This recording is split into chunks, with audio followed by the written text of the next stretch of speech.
Do you know what are those three magical words that I'm afraid to say? Oh, no, it's not what you think. It is, I need help. Raise your hands if you ever needed help, but you were afraid to ask for it. Good evening, contest chair, fellow Toastmasters, and helpful judges. Very often, we don't say, I need help, because we think we might not get it. And in this modern day world, we have gone far away from the concept of helpfulness and empathy. We think we can do everything. And if you ask me, I blame technology. Because technology has taught us not to ask others to take our picture, rather go for selfies. But this is a nice one. And with this concept of I don't need help, I started my journey on 31st of December 2017, last day of the year. I took a bus from Hyderabad to Bangalore.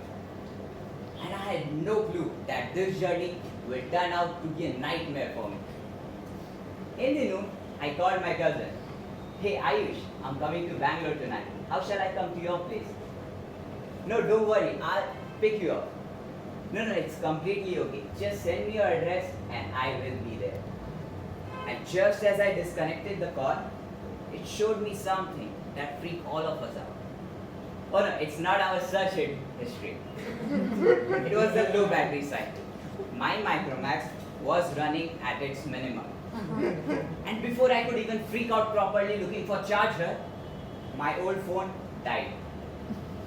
Even though every seat in this bus had a port for charging, but my charger was in the luggage compartment of the bus, and it had Type-C port, which was not so popular back then. So I could not even ask other people for it. And at 10 p.m., I reached Bangalore. At this point, my phone was dead. I had no clue where I am, and I did not know where I had to go. And just then, an auto driver approached me and said something.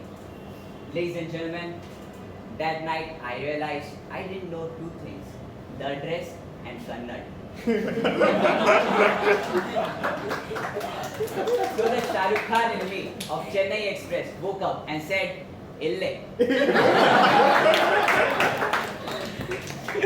But this time, auto driver spoke in English. He said, where do you want to go?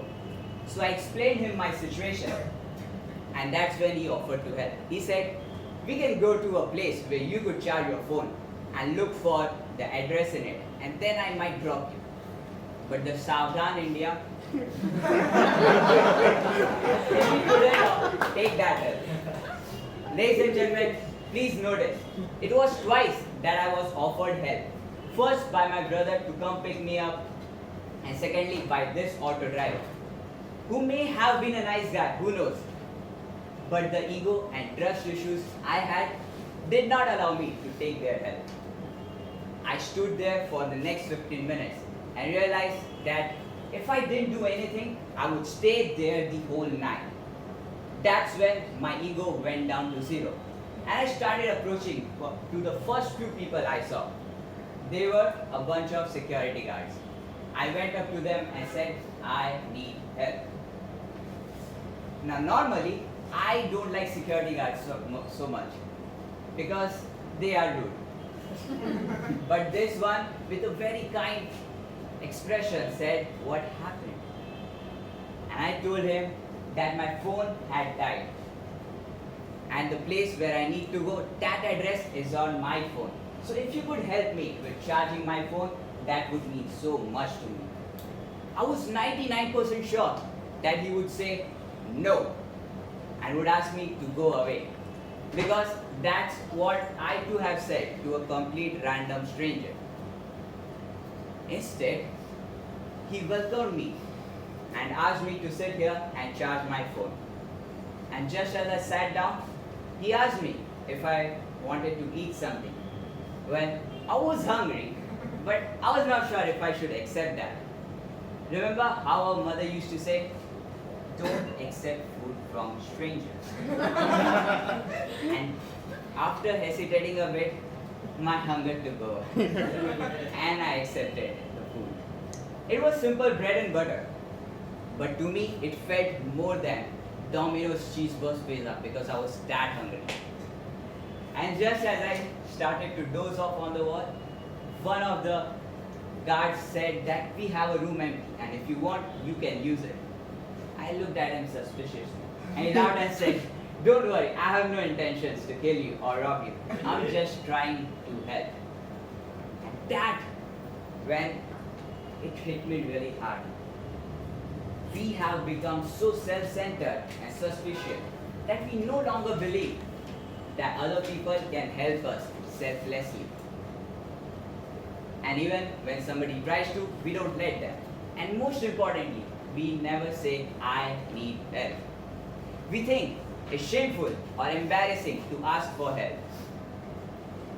And that's probably because subconsciously we think we too might not be able to help other people. I have often heard and said that, "How does it matter? That's not my problem." And that statement killed all our helpfulness.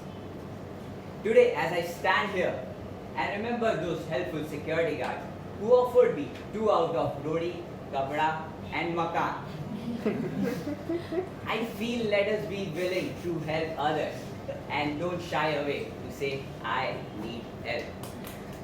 Ladies and gentlemen, this world is a beautiful place, but we don't let it so. We confine ourselves within the walls just for. People are nice, though just few, and that is why you can say, "I need help too." Over to you, Gordon.